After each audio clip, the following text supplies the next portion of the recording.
예, 시작하겠습니다.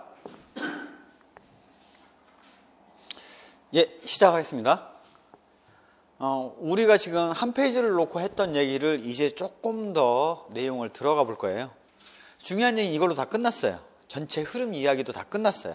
이제 들어가는 내용들은 혹시 용어 물어보는 문제들이 나올 때를 대비해서 하는 거기 때문에 그냥 가볍게 들어두시고 이해 정도만 해두시면 충분해요. 자, 큰 흐름에 있어서 우리가 경험중심 교육과정이 30년대에 미국에 처음 도출이 됐고 이게 20년대까지가 교과중심 교육과정으로 이어져 왔다라고 말씀드렸잖아요. 언제부터? 좀 심하게 얘기하면 그 구석기 시대부터 이어져 왔다라고 보시면 돼요. 그래서 이때는 교과학 중심 교육과정이라는 이름을 누가 붙였냐? 여기에 속한 학자들이 붙인 게 아니에요. 경험 중심 교육과정에 속한 사람들이 자기네 이름을 우리는 경험 중심 교육과정이다 라고 이름을 붙이면서 이전 교육과정에 대해서 뭔가 특색을 잡아서 이름을 붙여서 구분을 해야 되잖아요. 그래서 이 사람들이 이 이전 사람들을 교과 중심 교육과정이라고 하자라고 이름을 붙였던 거예요. 자, 이때 교과 중심 교육과정에 속하는 사람으로서 구석기 때부터이기 때문에 다룰 사람을 다룬다면 교육사를 다 다루는 거죠. 근데 그 과정에서 의미 있는 사람을 하나를 뽑아서 굳이 다룬다면 허버트 스펜서를 다룰 수가 있어요. 이 사람이 교육론 지덕체라는 책을 1860년에 냈어요. 내서 한 내용이 뭐냐면 교육이라는 게 의미가 있어야지 그냥 이대로 그냥 굴러가는 건 아닌 것 같다. 좀 의미 있는 교육을 시켜야 되지 않냐? 의미가 있으려면 실용적이고 실리적인 교육이 필요하겠다라는 얘기를 주장을 이 책에서 한 거죠. 그러면서 이러한 내용들을 가르쳐야겠다. 어느 게 그러면 실용적이고 실리적인 교육이냐? 학생들 입장에서 봤을 때 자기의 생명을 보존하는데 직접적으로 기여하는 활동에 도움이 되는 거.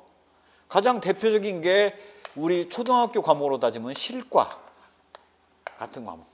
실과. 건강에 해당되는 과목. 이런 것들은 위생에 관련된 과목들은 자기 생명을 직접적으로 보존하는데 도움이 되는 활동이잖아요. 그런 과목들을 가르쳐야지. 그 다음에 두 번째는 자기 생명을 보존하고 나면 의식주 생활에 필요한 것들에 도움이 되는 것들을 가르쳐야 되지 않냐? 그래서 생활에 필요한 물질을 획득하는 데 도움이 되는 간접적인 보존 기여 활동으로서 과목들을 뭘 들었냐면 주로 과학, 수학, 그 다음에 사람들과의 삶을 영위해야 되기 때문에 윤리학 같은 것들을 제시를 했어요. 그 다음에는 자녀의 양육하고 애들을 교육을 시킬 수 있어야 되니까 부모가 애들을 가르칠 수 있어야 되니까 생리학이나 심리학 같은 것들이 필요하다라고 봤던 거죠. 아이의 심리를 이해를 하고 아이들을 가르쳐야 되니까. 사회생활을 하는 데 있어서 민주 시민으로서 살아나가기 위한 그 정치 활동을 할 수 있는데 필요한 지식들이 필요하지 않겠냐? 그래서 시민표로 사회적 정치적 활동으로서 역사와 사회학은 필요하겠다. 생활, 여가 활동에 필요한 것들도 필요하지. 어떻게 사람이 돈만 벌고 살겠냐? 그래서 시, 음악, 미술 같은 경우들도 필요하다고 봤던 게 이 허버트 스펜서가 처음 얘기를 한 거예요. 그래서 잘 생각해 보시면 지금 우리 현재 고등학교까지 교육과정에 여기서 벗어나는 게 있냐? 라고 했을 때 거의 없어요. 거의 없어요. 과목명이 뭐 체육이든지 이런 식으로 돼 있을 뿐이지 과학, 역사, 사회는 인문지리, 국토지리, 정치국인, 사회문화 배우잖아요. 음악, 미술, 그 다음에 국어에서 시 배우죠. 과학 과목들 배우죠. 수학 배우죠. 생물에서 배우는 부분이 있죠. 도덕에서 대인관계나 개인심리에 대해서 다루고 있죠. 그래서 그런 면에서 보면 여기 틀에서 벗어나지를 않는 거죠. 그런데 이 사람이 1800년대 그 60년도에 이 얘기를 냈잖아요. 그런데 그게 실제 교과서로 채택된 거는 언제냐면 딱 1918년 미국의 중등학교 7대 교육 목표에 이것이 반영됐어요. 교과서 자체가 저렇게 만들어져야겠다는 얘기가 그때 처음 된 거예요. 그러니까 1920년대 거의 교과적인 교육까지 거의 마지막 20년대에 이게 처음 도입이 됐다고요. 그래서 드릴 수 있는 얘기가 뭐냐? 이렇게 철학자가 자기 아이디어를 책으로 엮어서 내면 그 책이 바로 모든 사람에게 읽히는 게 아니고 한 20년 동안 이제 교육 철학자들 사이에서 이제 이걸 읽은 사람도 있겠죠. 뭐 교육자들이 누가 교육 철학 책을 읽겠습니까? 그래서 철학에 관련된 책이 교육 철학자들이 읽으면서 이게 하나의 유행하면서 집단이 돼요. 우리가 뭐 제3의 물결, 뭐 파워시프트, 뭐 메가트렌드 이런 그 학자들이 읽은 책들을 서민들한테 퍼지는 데까지 시간이 걸리지 않습니까? 그런 것처럼 이 사람들이 낸 책이 교육학자들한테, 교육 철학자들한테 퍼지는 데 시간이 걸려요. 교육 철학자한테 퍼지는데 한 20년 정도가 걸립니다. 거의 20년 내지 30년 정도가 걸려요. 그렇게 하고 나면 이제 그게 교육학자들한테 이제 오기 시작하고 그 사람들이 이제 기본으로 받아들이면 나중에 교육과정 편성을 할 때 교육부에서 교육학자들한테 물어볼 거 아니에요. 이거 어떻게 하면 좋을까요? 이 철학 발행해서 한번 해봅시다. 그래서 1920년대에 들어가면서 이제 문제가 돼요. 이런 식으로 바뀐다는 거죠. 마찬가지로 경험주신 교육과정은 1930년대에 유행을 했던 교육과정이에요. 이게 왜 1930년대냐? 초등학교에 1930년대 초반에 처음 들어가서 그래요. 교육부에 반영되면서 우리는 경험주신 교육과정이야 라고 교육부가 표방을 했기 때문에 그게 서류로 남아있는 거예요.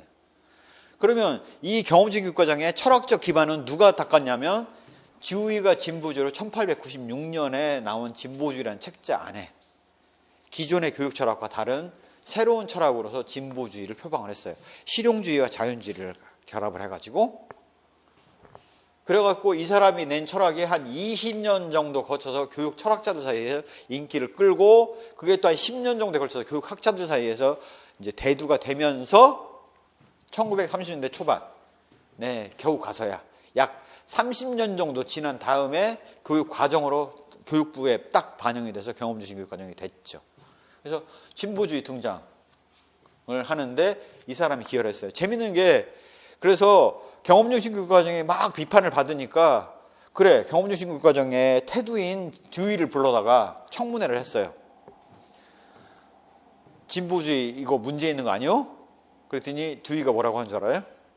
지금 진보주의 학자들이 얘기하는 진보주의는 내가 생각하기엔 진보주의가 아닙니다라고 얘기를 했어요.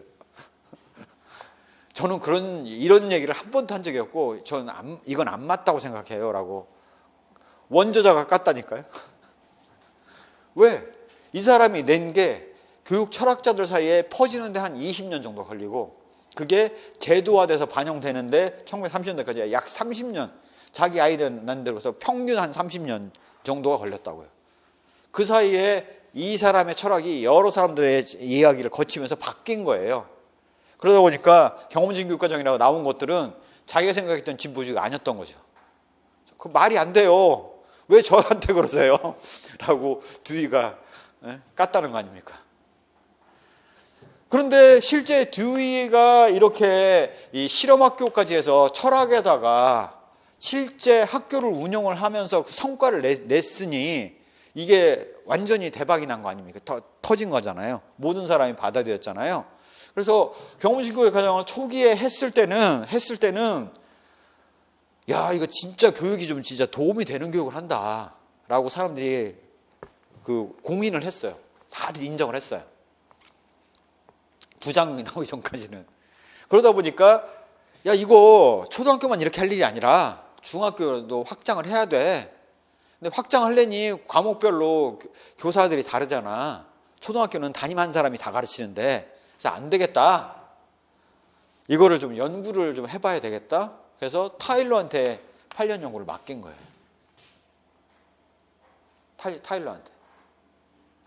이 진보주의 속성상 상호작용과 연속성을 강조하죠. 직업 관련된 경험을 의한 상호작용과 연속성, 직업이라는 걸 중심으로 연속성을 강조를 했던 거죠.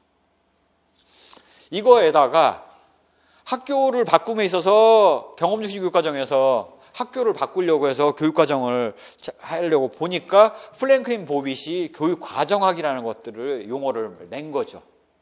1918년, 1920년대잖아요.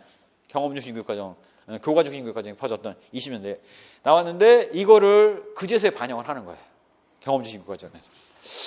좋아. 이런 식으로 좀 효율화하면 테일러의 과학적 관리를 반영해서 교사들은 대학교 나온 사람이 필요하고 교직원들은 굳이 대학교 안 나와도 되니까 좀 고등학교 나온 사람을 해서 그냥 직업 가지면 되는 거 아니야? 그럼 업무를 좀 분리를 해보자고. 가르치는 거는 대학교 나온 교사들이 해야 되니 가르치는 거는 교사들이 하고 시설 관리하고 학교 일정 짜고 이런 것들은 굳이 대학교 안 나와도 왜 굳이 대학교 안 나와도 좀 인건비 싼 사람들 쓰면 되지. 여서 교직원을 두기 시작한 거죠. 지금 딱 우리 대학교의 체제가 보면 교수님들이 있고 교직원들이 따로 있지 않습니까? 요즘은 교직원들은 다 대학교 나왔죠.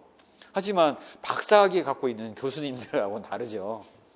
그런 것처럼 딱 지금 학교를 그렇게 나눈 거예요.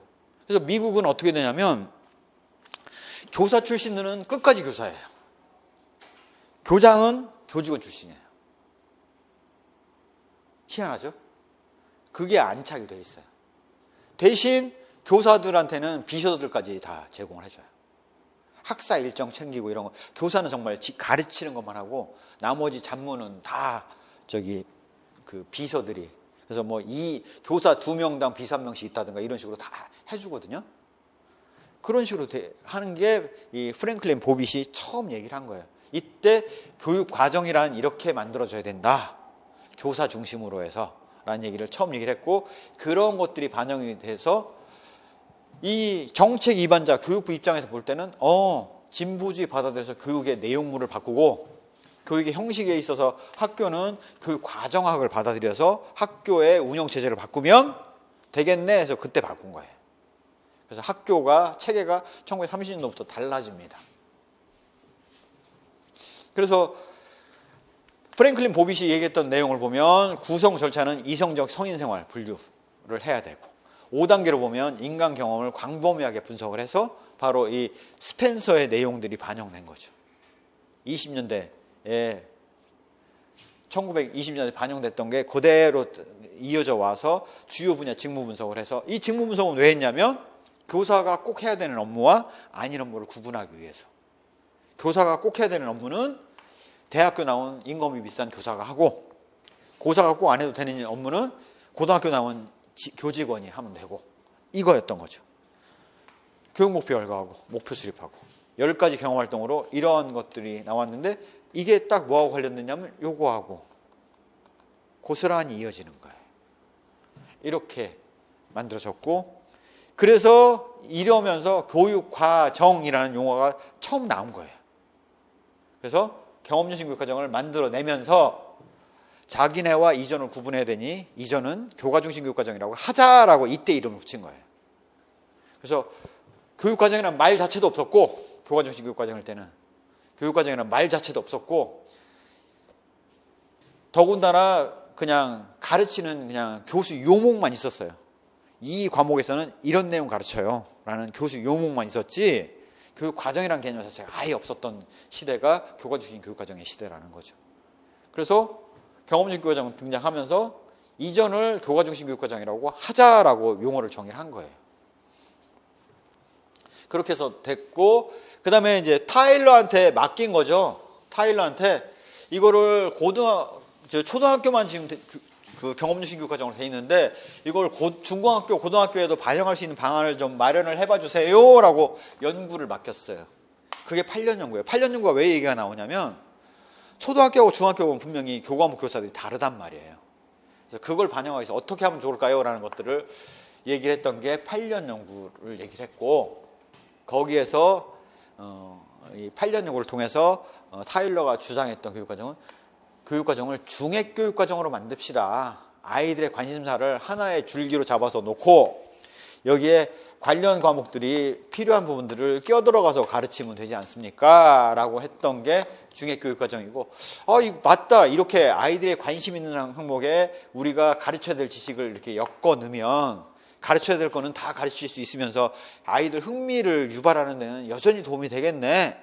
이 줄기가 직업이 될 수가 있고, 직업에서 농부가 될 사람은 농부에 맞는 경험들을 고르고, 사회 지도층의 이런 그 정치인이 될 사람은 정치인에 맞는 것들을 골라서 하고, 과학자 될 사람은 과학에 맞는 걸 고르고, 그래서 선택 과목을 두게 되는 거죠. 그래서 미국의 중학교, 고등학교에 가서 보면 과목을 자기가 선택하도록 하잖아요. 선택 과목이 되게 많아요. 대신 대학교에서는 고등학교에서 이런 과목을 들은 사람만 올 수 있다라는 요건을 정하고 있죠. 물리학과다 그러면 물리 과목을 꼭 들어야 되고, 과학 과목 4과목을 들어야 되고, 이런 요건을 정해놓고 있어요. 근데 우리는 현재 그런 개념이 아니고, 공통으로 기존에, 지금 이제 앞으로는 문이과 통합을 하니까 상관이 없는데, 기존에는 문과는 이런 과목, 이과는 이런 과목, 이렇게 딱 돼 있는 거죠. 그래서 그거 들어야 되는 거고, 선택 과목이라는 게 극히 제한적이죠. 그런데 이제 확 늘리겠죠. 앞으로.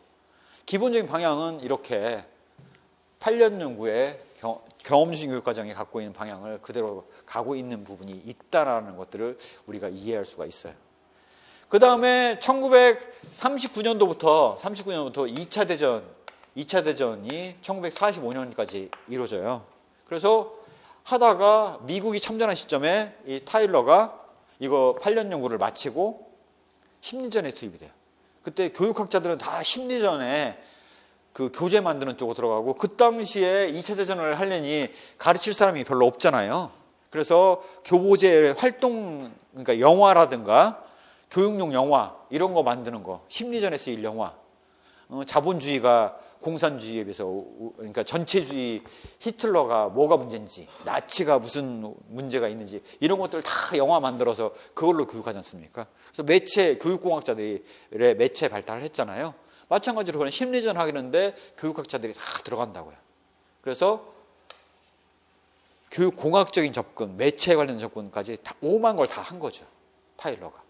그래서 나와서 보니 가만히 있어봐. 철학이 중요한 줄 알았는데, 철학이 나름대로 의미 있지만 그것만이 중요한 게 아니라 실제적으로 그 밑바닥에, 땅바닥에 뭔가를 만들어내는 게 중요하더라 라고 얘기를 하면서 자기가 했던 경험들, 8년 연구의 경험과 심리전에 들어갔던 경험들을 다 집대성을 해서 4년 정도를 집대성을 하죠. 45년에 나와서 4년 정도를 집대성을 해서 타일러가 교육과정 개발 모형하고 책자를 냈어요. 교육과정과 수업의 기본 원리라는 책자를 냈고, 그 안에 담겨 있는 내용을 보면 합리적 교육과정 개발 모형은 이렇다라고 돼 있는 거죠. 그래서 교육 목표 수립은 어떻게 해야 되고, 학습 경험의 선정은 어떻게 해야 되고, 학습 경험 조직은 어떻게 해야 되고, 평가는 어떻게 해야 되는 얘기를 그 책에다가 일일이 다 내놨어요. 그래서 질문 첫 번째가 교육 목표, 경험, 선정, 조직, 그다음에 평가. 이 챕터별로 그렇게 돼 있어요. 그 안에, 그 내용 안에 여기서 뭘 어떻게 해야 되고, 뭘 어떻게 해야 되고, 이걸 다 담고 있죠. 책 안에. 그래서 이게 돼서 합리적 교육과정 개발 모형이 대박이 났죠. 더군다나 뭐냐면, 타일러 하면 진보주의 교육 철학자인데, 8년 연구를 진행할 만큼 진보주의 철학에서 탁월한 사람인데, 이 사람이 이 안에다가는 철학을 담고 있지 않다는 거죠. 방법론만 담고 있는 거죠. 더군다나 뭐였냐? 이 경험주신 교육과정 이 안에서도 교육 목표란 개념이 없었어요. 그냥 뭘 가르친다라는 내용만 있었죠. 근데 이때 심리전에서 보니 전쟁에서는 목표가 명확한 거예요. 어떻게 전쟁에서 이길 거냐. 이 전쟁에 이겨야 된다는 목표를 하기 위해서 심리전을 어떻게 전개할 건가라는 것들을 통해서 그게 효율적이라는 걸 안 거죠. 그래서 교육에다가 처음으로 목표라는 것들을 제시를 해요. 그 전까지는 교육 목표라는 개념 자체가 아예 없었어요. 우리 학교는 이렇게 하고요. 우리 학교에 교육 목표가 없다. 목표가 뭐다라는 얘기가 자체가 없었어요. 교훈은 뭐다라는 것만 있었지. 그러니까 지금 생각해 보면 선생님들 입장에서는 이해가 안 될 텐데, 이때 처음 만들어냈다니까요. 그래서 목표 이전에는 뭐만 있었냐면 학생에 대해서 시험 성적 매기는 것만 있었어요. 교육 과정이 어땠냐, 학교가 목표를 달성했냐 이런 것들은 아예 개념 자체가 없었다고요. 그런데 목표를 수립해야 되고 그 목표에 맞는 경험을 선정하고 조직을 한 다음에 이거를 평가까지 해야 된다. 그래서 기존의 평가 이러면 학생의 학업 성취도를 측정하는 것만 있었어요. 그런데 교육 과정 자체에 대한 평가, 학교에 대한 평가라는 그 평가라는 개념을 최초로 확장해서 들여온 사람이 타일러입니다. 그래서 타일러가 없었으면 교육 평가라는 파트가 지금 아예 없을 거예요. 성적 매기는 파트만 있었지 교육 평가라는 파트는 아예 없었어요. 타일러가 없었다면 교육 목표 수립이라는 얘기 자체가 아예 없었어요. 그래서 지금은 학교 선생님들 가시면 교과목에 수업 계획서 작성하면서 목표 다 수립해서 내야 되거든요.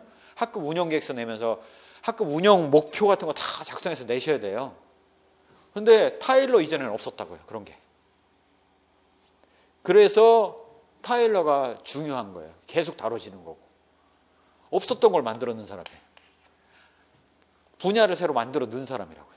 교육과정학이라는 교육과정론이 탄생하는 데 기여를 했고 교육평가가 도출라는 학문이 도입되는 데 기여를 했고 교육공학에서 얘기하는 교육과정 개발 모형이라는 것들에 있어서 기여를 했고 그래서 너무 높다 보니까 이 사람이 한 게 항상 바이블이 될 수밖에 없어요.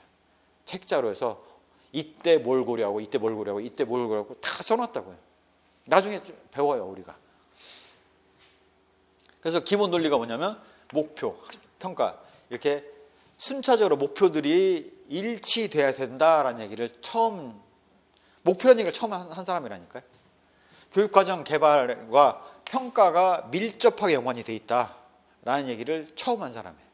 그래서 이만큼 목표와 평가를 중요하게 얘기를 한 사람이고 그러다 보니까 이 사람 때문에 이 이유는 다 바뀌었다라고 보시면 됩니다. 일단 교육 목표를 세우는 거 우선 그 다음에 그것이 목표 달성했는지를 평가하는 거는 당연하다는 걸로 바뀐 거죠. 아예 없었던 개념이 이 사람으로 해서 완전히 패러다임이 전체를 바뀐 겁니다. 그러고 나서 1957년에 스푸트닉 쇼크 이후에 기존의 경험 중심 교육 과정은 문제가 많아. 제대로 해야지. 왜 이렇게 애들이 학력 미달자들로만 돼 있어? 라고 하면서 59년에 학문 중심주의라는 책자를 냈죠. 그래서 우주홀에서 모여갖고 소련이 스푸트니크를 발사하니까 이거 문제가 있다라고 막 연일 언론에서 떠들어대고 신문에서 우리 다 죽었다라고 떠들어대고 하니까 정부가 액션을 취할 수밖에 없잖아요. 보다 못해갖고 어떻게 좀 해보세요 하니까 교육학자들이 모였어요. 우주홀에서 59년에. 도대체 이 난관을 어떻게 돌파해야 돼요? 안 그러면 다 우리 국민들한테 맞아 죽을 것 같은데 하니까 이때 집대성을 해갖고 브루너가 이거를 교육의 과정이라는 책자를 출간을 했어요. 여기 안에다가 담고 있는 내용이 학문 중심주의라는 용어가 이때 만들어진 거예요. 여기 안에. 그래서 그대로 되셨어요? 그러면 주세요.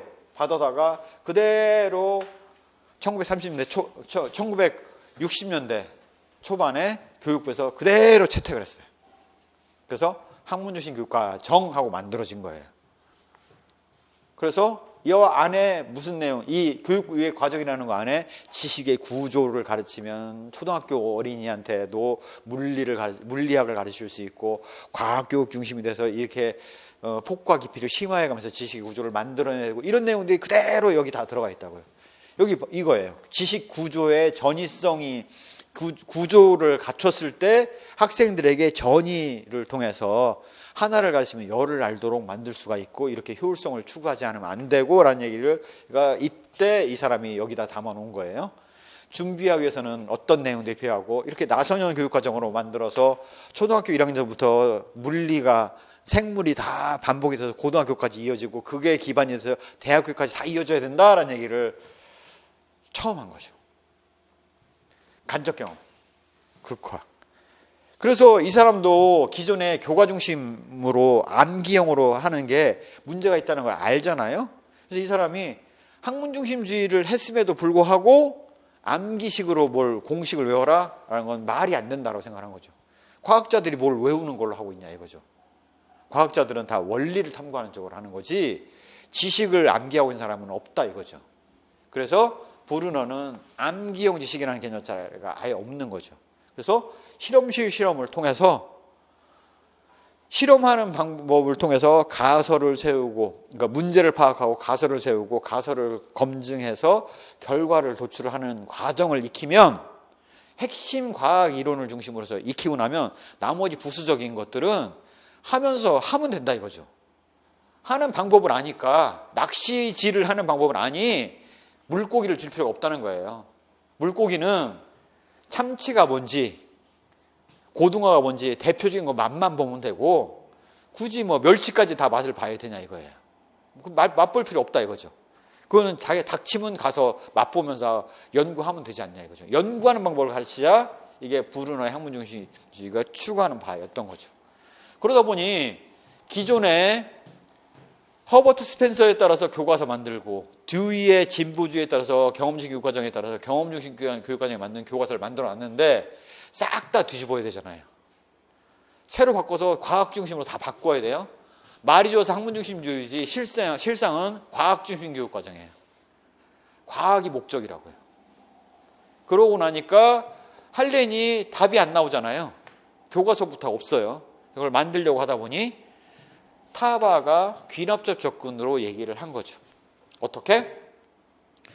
지금 각 교사들을 지금 대학교 교수들은 달나라 만들 로켓 만드느라고 정신이 없고 그거 연구하느라고 정신이 없으니 교수들이 할 수가 없고 일단 교사가 중심이 돼서 교사들은 그 전공에 대한 이해가 돼 있는 사람들 아니냐. 그러니 그 사람 중심으로 해서 단원별로 만들자. 어떻게? 수학으로 따지면 도형, 연산, 확률, 통계를 1학년 1학기에 맞는 거, 1학년 2학기에 맞는 거 만들어서 다 모으면 이게 1학년 수학교육과정. 국어는 말하기, 듣기, 읽기, 쓰기 1학년 1학기, 1학년 2학기 만들면 1학년 국어교육과정. 국어, 수학, 자연, 뭐 사회 이거 다 쌓아요. 그러면 1학년 교육과정 전체. 1학년, 2학년에서 6학년까지 다 쌓아요. 그럼 초등학교 교육과정. 이렇게 만들자. 이거를 교육과정 개발이라는 책자에다가 처음 담았죠. 처방적이고 귀납적. 왜 귀납적이냐? 벽돌 쌓듯이 쌓아서 다 모아졌을 때 종합적인 교육과정이 만들어지도록 되어 있기 때문에 모아서 원리를 만든 거잖아요. 이 딱 귀납법이지 않습니까? 위에서부터 탑다운으로 내려오는 게 연역법이면 바텀업으로 올라가는 게 귀납법이잖아요. 귀납적 모형을 낸 거죠. 단원 개발에서부터 출발해서 교과목, 과목 형성하고 쌓아서 과정 형성하고 과정 쌓아서 초등학교, 중학교, 고등학교 전체 교육과정으로 다 밑에서부터 다 누적돼 있고 이게 세부 단원까지 다 구분해서 들어가 있도록 만든 게 타바였던 거죠. 이게 이제 이 의미는 이해가 되셨죠. 그렇게 할 수밖에 없었던 게 교수들은 달나라 가는 연구해야 되니까. 달나라 이제 다 보냈잖아요. 이제 교수들이 시간이 남어. 달나라 보냈어. 다 보냈어요. 시간이 남아요. 그러니까 이 만들어진 교사들이 만든 거에서 문제점을 막 지적을 하는 거죠. 교수들이. 이게 안 맞아. 이게 안 맞아. 그럼 잘하는 당신이 만들어 보쇼. 해서 다 받아왔어요.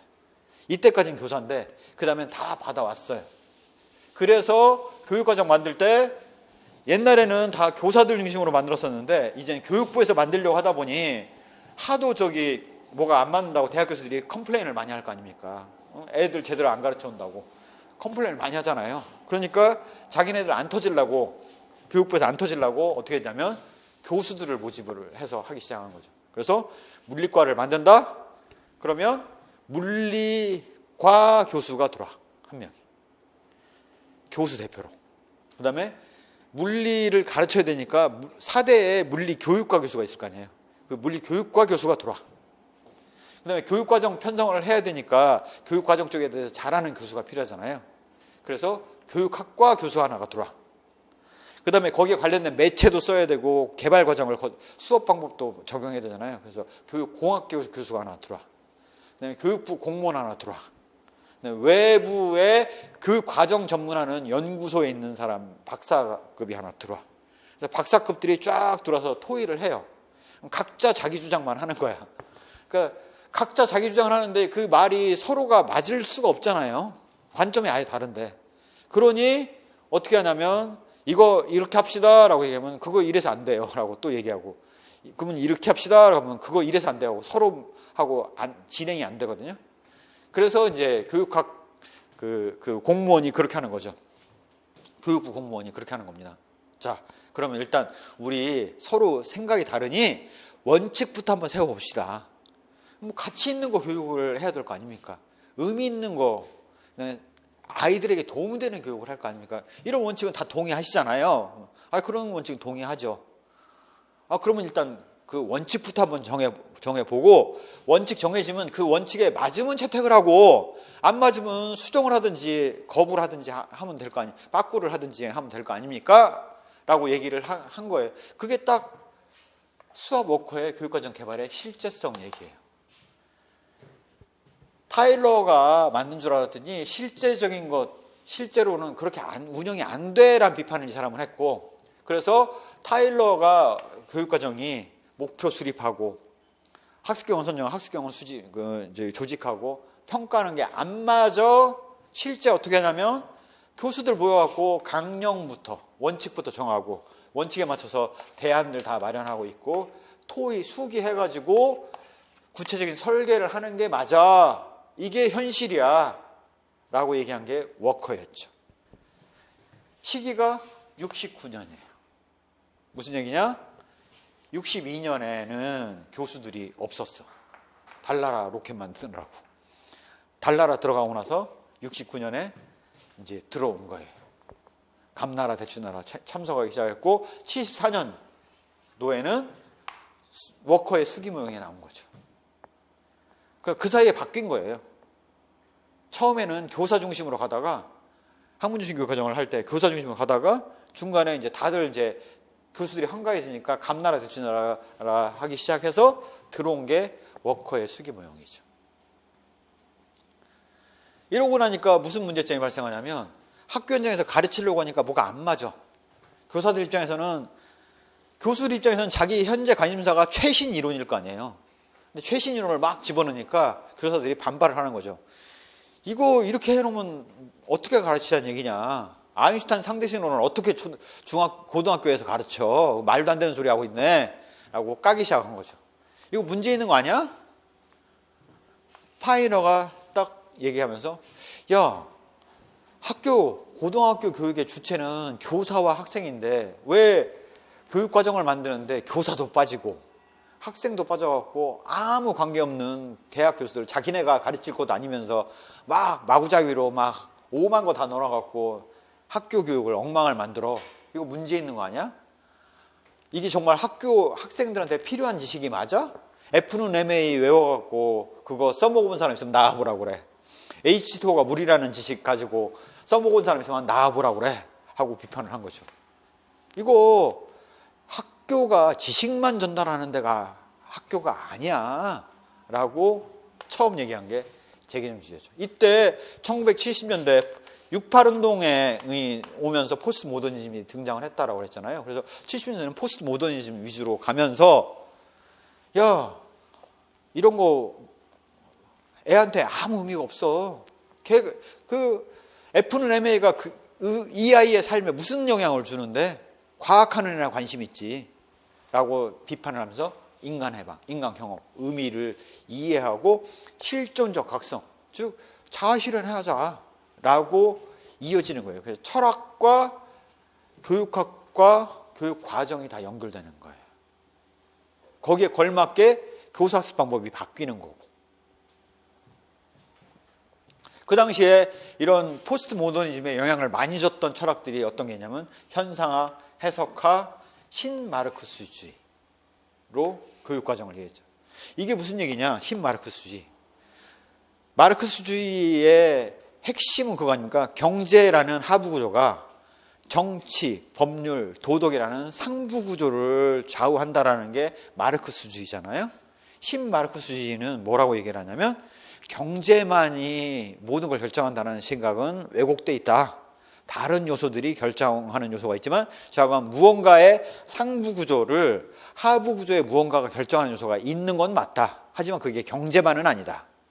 라는 게 신마르크스주의죠. 구조가 있다. 이 구조를 깨야 된다. 라는 입장에서 교육과정을 봤더니 딱 얘기한 대로 정말 배워야 될 주체, 가르쳐야 될 주체는 교사와 학생인데 교육과정 만드는 데는 교수들만 들어가 있더라는 얘기를 깐 거죠. 그래서 교육과정이 학생과 교사 중심으로 돌아가야 된다. 개념을 다 새로 잡아야 돼. 해서 재개념주의를 했던 거죠. 그럼 왜 개념주의? 그러면 이전에 개념이 있었으니까 개념을 새로 잡자는 거 아닙니까? 그럼 개념이 언제 만들어졌냐? 바로 학문중심주의 때 우주원리에서 개념이 처음 만들어졌다 이거예요. 그래서 개념 경험주의. 이 이전에는 경험주의 교육과정 만든 거는 그건 전통적인 교육이다. 그래서 전통주의라고 봤던 거예요. 경험중심 교육과정 이전에는 아예 그런 개념 자체가 아예 없었으니까 그냥 빵이에요. 아무것도 없어요. 그러다가 그렇게 나눴던 거예요. 그래서 파이나의 재개념주의가 나온 거죠.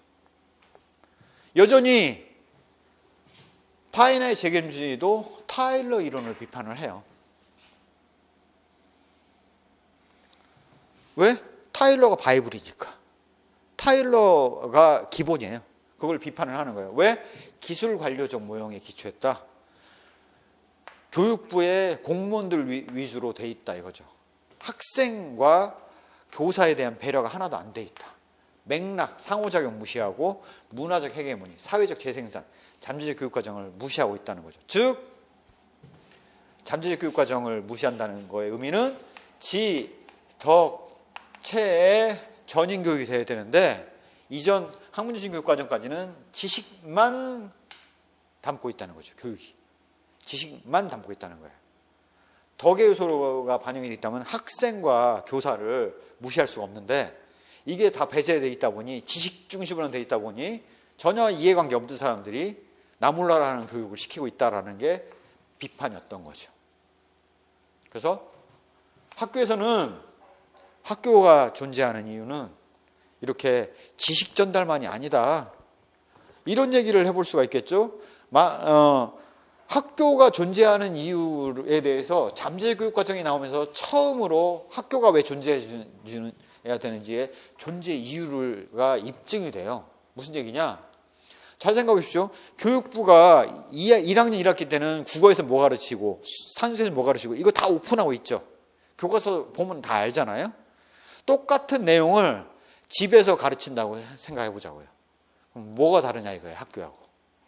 지식 면에서는 똑같아요. 근데 그렇게 해서 똑같은 결과면 성과 좋으면 됐지 왜 학교가 존재해야 되냐, 왜 비싼 돈 내고 학교를 다녀야 되냐라고 했을 때 할 말이 없단 말이에요. 그러면 선생님들이 해줄 수 있는 얘기는 뭐예요? 학교는 그렇게 지식을 전달하는 공식적 교육과정 이외에 잠재적 교육과정을 통해서 삶의 의미를 파악하는 것들을 해주기 때문에 중요한 거다. 교우관계를 통해서 사회생활을 할 수 있는 기반을 해주기 때문에 집에서 혼자 가르치는 것과는 전혀 다른 내용들을 또 가르쳐주는 게 있다. 바로 잠재적 교육과정이 있기 때문에 학교라는 것은 존재 이유가 있다라는 얘기를 하고 있는 거죠. 잠재적 교육과정이라는 걸 통해서. 학교가 앞으로, 그러니까 그러면 이런 데서 이제 이런 질문을 할 수 있겠죠. 인강을 통해서, 인터넷 강의를 통해서 고등학교 교육과정에 있어서의 그 수능에 관련된 과목들은 다 인터넷 그 인강을 통해서 전문 강사들이 다 있는데 그걸 받아서 보면 되지 왜 학교를 다녀야 됩니까? 라고 하고 심층면에서 물어봤어요. 그러면 뭐라고 답변하실 건가요? 학교는 지식 전달만이 목적이 아닙니다. 이렇게 생활지도나 잠재적 교육과정, 그 다음에 교우관계를 통해서 사회성도 배울 수 있고 이런 부분들은 인터넷 강의, 학교가 아니고서는 제공해주기가 어려운 부분입니다. 그래서 여전히 앞으로도 학교는 존재 이유가 있습니다 라고 얘기를 할 거 아니에요. 그 얘기를 파이너가 얘기를 한 거예요. 그 전까지는 기술이 발전되면 학교는 없어지는 기관으로 봤어요. 근데 파이너가 나오면서 잠재적 교육과정이 있다는 얘기를 했고, 그로 인해서 학교는 없어질 수 없다는 얘기가 처음 나온 거예요. 그런 데서 파이너 책임주의가 의미가 있는 거예요. 학교가 존재해야 되는 이유를 정당화되는 이유를 제시를 했거든요. 근거를, 존립의 근거를 제시를 한 거거든요. 교육과정의 역사를 설명을 했고, 이 포스트 모더니즘의 철학의 영향을 받았기 때문에 사회 불평등, 남녀 문제 이런 것들 소소사에 관심을 갖고 살펴봤던 거죠. 그러면서 어떤 얘기를 했냐면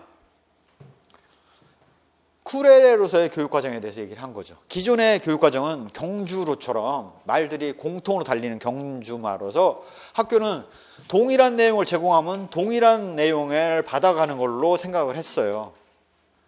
교육과정이 동일하면 받는 애들도 동일하다고 하는데 그거 아니야. 동일한 내용을 가르쳤지만 학생들이 받아들이는 내용은 천양지차로 달라라는 얘기를 한 거죠. 결국 교육과정이 맞았냐 틀렸냐라는 것들에 대해서 판단을 하려면 이 교육과정을 받은 사람이 어떻게 느꼈는지를 묻는 게 중요했던 거죠. 예상할 때 이럴 거야 라고 생각하는 사람들의 의미는 아무 관계가 없는 거예요. 왜? 결국 받은 사람이 어떻게 느끼냐가 각각 다르니 받았던 사람들이 이게 의미가 있었다고 생각하는 사람도 있을 거고 전혀 의미가 없었다고 생각하는 사람도 있었을 거 아니에요. 그러니 교육과정 분석에 있어서는 개인적 경험을 통한 의미 형성 과정으로 이해를 했어야 된다는 거죠. 기존에는 학문주식 교육과정까지 공통으로 주면 이걸 다 받아서 공통으로 받아들이겠지라고 생각했는데 아니란 사실들을 밝혀낸 거죠. 받아들이는 건 다 달라. 동일한 내용을 했지만 받아들이는 건 전혀 달라. 개인적 경험 통한 의미 형성 과정이다. 학교에서 교육과정은. 왜? 이 사람의 의미 형성이 다르고 이 사람이 의미 형성이 다르고 이 사람이 의미 형성이 다르잖아요. 동일한 내용을 제공했어도. 근데 어떻게 이게 같을 수가 있냐 이거죠. 삶의 의미 파악하는 과정이라는 거죠. 이런 게 중요하지 공식을 가르쳤다, 외웠다 이것들은 지나가면 잊어먹는다 이거죠. 그래서 타인의 경험에 대해서 자전적 분석을 해야 된다는 얘기는 뭐냐면 자, 교육과정 설계하는 사람은 이 내용을 설계하는 사람이에요. 하지만 그 효과에 대해서 물어봐야 될 거는 누구를 봐야 되냐면 받았던 사람들이 어떤 느낌을 받았는지를 물어볼 수밖에 없잖아요. 타인의 경험을 이 사람의 경험을 개인적 경험인데 개인적으로 얘기해 주는 거를 들을 수밖에 없잖아요. 자전적 얘기를 들을 수밖에 없는 거죠. 그래서 그걸 분석할 수밖에 없다는 얘기를 이 사람이 처음 얘기한 거예요. 그래서 이제 그렇게 이해하고 나면 타인의 경험의 자전적 분석이라는 게 교육과정을 받았던 사람들이 자기가 느꼈던 바 어떤 게 좋았고 어떤 게 안 좋았고 이런 것들을 얘기해 준 것들을 듣는 시간이구나라는 것들을 우리가 느낄 수가 있죠. 그래서 이 타인의 경험에 자전적 분석을 해야 되는구나 라는 걸 느낄 수가 있어요. 결국 그래서 쓰는 방법이 교육받았을 때 그때 옛날에 어땠어요? 그때 뭐 받았었나요? 이게 소급이에요. 그때 저는 뭐 국어는 이런 거 배웠었고요. 과학 시간에는 이런 거 했었어요. 그게 선생님한테 어떤 의미가 있었나요? 그런 지식들이 도움이 되던가요? 앞으로도 그런 지식들이 도움이 될 것 같아요? 라고 묻는 게 전진이에요. 그때 제가 뭐 과학 과목 들으면서 흥미가 생겨서 제가 진로를 과학자가 되는 걸로 잡았어요. 이런 게 전진이죠. 현재 그게 어떤 의미가 있어요? 현재 학교는 어떻게 하고 있나요? 라는 게 현재 분석하는 거예요. 현재 학교는 지금 어떻게 이렇게 하고 있습니다. 이런 거 보는 게 현재 분석이에요. 그다음에 이걸 다 종합해서 그래서 이것들을 다 종합해서 봤을 때 앞으로 교육과정이 어떤 식으로 나가야 될까요? 라는 게 종합이에요. 이게 소급, 전진, 분석의 대상이 다 각각 내용물이 이야기들이 다 다른 얘기예요. 이렇게 타인의 경험을 자전적으로 분석하는 거예요. 자전적인 이유는 개인 경험을 들어야 되니까. 그래서 이렇게 이해를 하면 아, 이게 뭔 소린지 당연히 그렇게 할 수밖에 없겠네라는 생각이 드시는 거죠. 기존에 그냥 막연한 상상에 의해서 이런 식으로 교육을 하면 애들이 교육을 잘 받겠지라는 막연한 상상이 아니라 실제 교육했던 사람들이 느끼는 바를 반영해서 하는 게 중요하겠다라는 얘기를 파이너의 재개념주의에서 얘기를 하는 거고, 쿠레레로서의 교육과정으로 얘기하는 거고, 타인의 경험의 자전적 분석, 그래서 소급, 전진, 분석, 종합이라는 과정을 거칠 수밖에 없는 거죠. 그래서 이렇게 이해를 하시면 별 내용이 아니에요. 용어들 보면 되게 어려워요. 타인의 경험, 자전적 분석, 쿠레레로서의 교육과정 하면 되게 어려운 것 같고, 소급, 전진, 분석, 종합은 되게 어려운 뭐 대단한 기법인 것 같은데 아니에요. 그냥 옛날에 학교 다녔던 경험 얘기해 주세요. 예요. 현재 그 받았던 경험이 현재 선생님한테는 어떤 의미가 있나요? 앞으로 교육이 어떻게 된다라고 보세요? 라고 물어보면 거의 답변했을 거 아니에요. 그 내용들을 보면 시점별로 보면 소급, 전진, 분석, 종합으로 들어가 있는 거죠. 딱 인터뷰한 거라고요. 그 시점별로 나눠둔 거라고요. 대단한 게 아니라고요. 그래서 그러면 파이너 재개념주의를 관점을 갖고 접근하는 사람이 교육과정에 대해서 묻는 게 어떤 걸 물어봤고 어떻게 했겠구나라는 게 느낌이 오시죠. 뭘 어떻게 했겠구나, 인터뷰를 어떻게 했구나라는 게 느낌이 오시죠. 그러면 충분한 거예요. 그렇게 하는 거라고요. 그러고 나니까 애플이 무슨 얘기를 하냐면, 자, 80년대 들어와서 70년대 들어와서 나타나는 현상이 뭡니까? 컴퓨터, 애플 컴퓨터, IBM 컴퓨터가 80년대 초반에 나오거든요. 그래서 컴퓨터가 나오니까 애플이 그거를 교육을 해야 된다라고 자꾸 문제가 되니까 무슨 얘기를 하냐면, 기술공학적인 논리와 컴퓨터 교육에 대해서 애플이 비판을 해요. 자, 지금 시점에 보면 비판하는 게 안 맞는 얘기가 많아요. 근데 그 당시에 생각을 해보면 70년대 후반에 애플 컴퓨터가 처음 나왔다고요. 스티브 잡스가. 그래서 애들은 PC 갖고 맨날 갖고 노는 애들이지만, PC를 갖고 노는 애들이 많지만, 선생님은 PC라는 거를, 애플 컴퓨터라는 걸 접해본 일이 없는 사람이에요. 컴퓨터라는 개념 자체를 전혀 접해본 일이 없는 사람이에요. 근데 그 사람들이 컴퓨터를 이용해서 교육을 한다고 한번 생각을 해보자고요. 갑갑하겠죠. 그 얘기를 한 거라고요. 기술공학적 논리에 대해서 컴퓨터를 기반으로 해서 기술공학적 논리 비판한 거죠. 실증적 기술공학적 논리가 학교를 지배하는 것들은 문제가 있다. 컴퓨터를 한 번도 접해보지 않은 교사가 어떻게 컴퓨터를 가르치냐라는 비판을 얘기를 한 거라고요. 그러다 보니까 가치의 전달 측면만을 강조한다는 거죠. 컴퓨터를 가르쳐야 된다는 거는 그게 누가 됐든지 이건 애들에게 가치가 있으니 이걸 전달해야 된다라고 교육부가 얘기를 하는데, 그건 너무 일방적인 거 아니냐. 표준화된 교육과정에 따라서 선생님이 탈숙련화됐고 재숙련화를 통해서 가르치는 것도 한계가 있다 이거죠. 50대, 60대 선생님한테 PC를 처음 가르쳐서 그걸 애들한테 가르치라고 하는데 그게 말이 되냐라는 얘기를, 탈숙련화, 재숙련화를 얘기를 하는 거죠.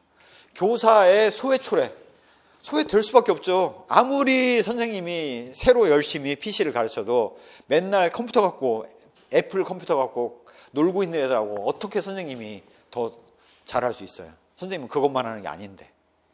그거를 비판한 게 애플이라고요. 컴퓨터 교육 비판. 그거를 현대적 의미로 해석을 해보면 현대에 와서의 비판은 PC 비판이 아니라고요. 인터넷에 정보가 너무 많잖아요. 수업 자료가 너무 많아요. 애들한테 자, 오늘은 해킹에 대해서 얘기할게요 하면 애들이 더 잘하는 애들이 널려 있어요. 교사는 그럼 어떻게 되냐면 인터넷 수업에 필요한 부분 쫙쫙쫙 틀어주고 자기는 수업 관리하고 이 자료 동영상 틀어준 역할 외에는 하는 게 없어요. 단순 노동자, 수업 관리자에 불과하다고요. 그러니까 이게 맞냐 이거예요. 이게 교육이냐 이거죠. 중요한 건 지식 전달만 본다면 그게 맞죠. 근데 학교는 지식만 전달하는 데가 아니지 않냐 이거예요.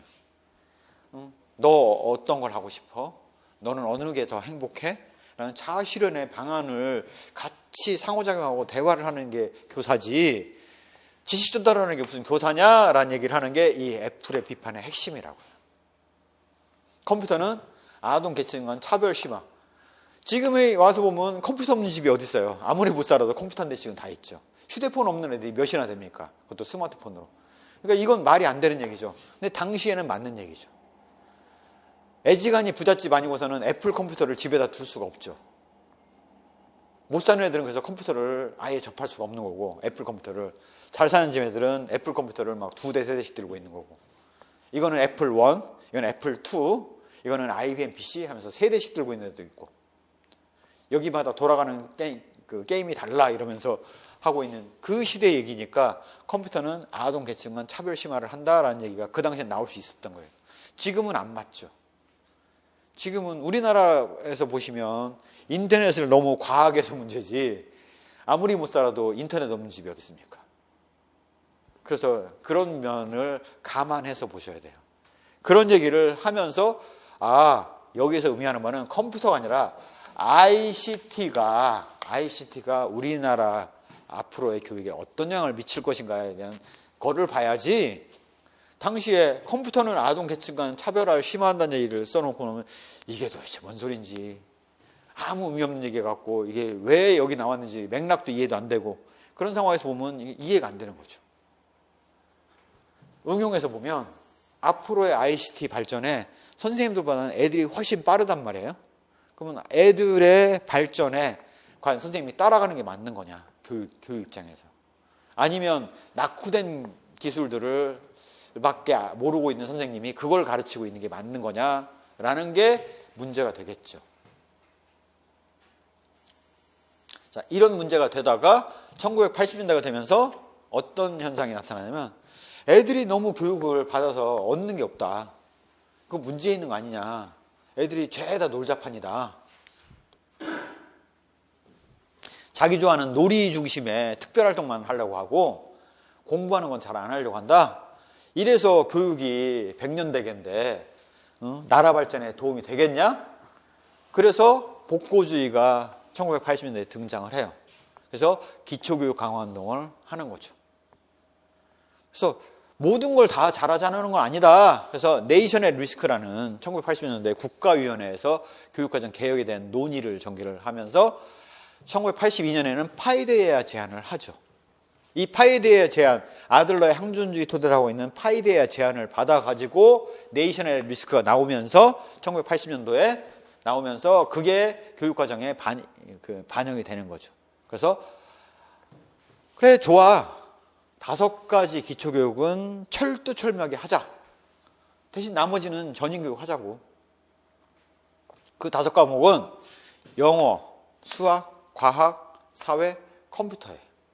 그 다음에 부가적으로 우리나라가 지금 1980년대 초반이면 미국이 70년대부터 대호황을 해왔고 전 세계 1위 국가 아닙니까? 그러니까 일반적인 서민이 우리로 따지면 중산층 개념이라고요. 중산층이 다 됐는데 그러면 각 가정마다 외국어 하나씩은 해야 되는 거 아니야? 그래서 외국어 능력 하나씩을 강조를 하기 시작을 했죠. 그래서 이런 게 들어오다 보니까 우리나라도 지금 영어는 기본이고 외국어 하나 더 하자. 그래서 고등학교에서 제2외국어를 가르치는 거예요. 그러니까 그게 맥락 없이 들어온 게 아니에요. 다 이런 것들이 들어와서 제2외국어를 가르치는 거라고요. 그 다음에 프로그래밍을 제공하는 거죠. 자아개발과 직업도움. 왜?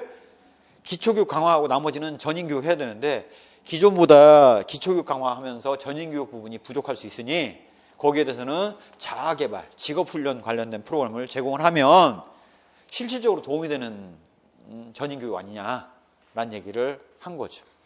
그래서 파이데이아 제안에서는 교육적 강연을 선언하는 거죠. 학교는 그래서 얘기한 게 지덕체 전인교육 하자라고 얘기를 했는데 지성개발이 주목적이라는 거죠. 덕성은 부수적인 얘기라는 거죠. 그게 학교라는 거죠. 라는 얘기를 선언을 하면서 지식교육을 중요하게 넣기 시작을 한 거예요. 그렇게 이해를 하시면 됩니다. 그래서 조직화된 지식을 습득하고 지적 기능을 개발하고 이념 가치에 대한 이해 확대라는 것들을 목표로 파이드의 제안이 나왔어요. 그래서 이러한 제안이 바탕이 돼서 네이션의 리스크 1980년에 이게 됐고 이게 교육과정으로 들어가면서 지금의 우리의 영어, 수학, 과학, 사회, 컴퓨터. 컴퓨터는 빠져 있다가 이제는 소프트웨어 교육으로 들어와 있죠. 2015 개정교육과정에 소프트웨어 교육으로 들어왔어요. 절대평가 중심으로 가자라는데, 그래서 이런 제안에 따라서 한때 내신 성적을 절대평가로 했던 적이 있었어요. 잘 모르시는 선생님들이 많은데 절대평가로 했었어요. 그랬더니 어떤 현상이 난 줄 아십니까? 시험 문제를 그냥 공부 하나도 안 해도 100점 맞을 수밖에 없는 시험 문제를 선생님들이 내는 거예요. 그래서 전원 100점이야. 그래서 구분이 안 되니까 전원 1등급을 준 거죠. 이해되십니까? 그렇게 안 하면 선생님을 내버려 두질 않아, 학부모들이. 왜 다른 학교 애들은 다 1등급 맞게 해갖고 내신 성적이 대학교 입학에 방해가 안 되도록 하는데 왜 우리 학교만 내신 관리를 이렇게 철저히 해갖고 애들을 대학교를 안 보내려고 난리를 치십니까? 내신 성적 차이 나서 몇 점 깎이는 게 얼마나 큰데요? 하고 난리를 친 거죠. 그러다 보니까 등살에 못 이겨갖고 선생님들이 성적 부풀리기에 동참을 할 수밖에 없어요. 가르치는 건 수능 중심으로 가르치되 내신 성적은 정말 얘가 난 틀리고 싶어라고 나는 꼭 틀릴 거야 라는 생각을 갖고 있는 애가 아니고서는 100점을 다 맞도록 시험 문제를 냈던 현상이 나타났었던 거예요. 그래서 도로 내신 성적이 상대평가로 바뀐 겁니다. 이런 것들의 개념들이 그대로 적용돼서 절대평가로 들어왔었어요. 그래서 이렇게 이해를 하시면 교육 과정사에 대해서 이해를 하실 수가 있었을 거예요. 예, 잠시 쉬었다가 이제 가장 중요한 두 번째, 가장 중요한 첫 번째는 교육과정 교과, 경험, 학문, 인간주의 교육과정을 표로 비교했던 것이 가장 중요했던 거였고, 두 번째 가장 중요한 내용들. 여기 보세요. 타일 함정 교육과정 개발 모형 나왔죠. 워커 수기 모형 나왔죠. 위기인지적 벡터의 후진 설계 모형 나왔죠. 출제가 이렇게 다 됐었다고요. 그래서 잠시 쉬었다가 교육과정 개발 모형을 또 들어가 보도록 하겠습니다.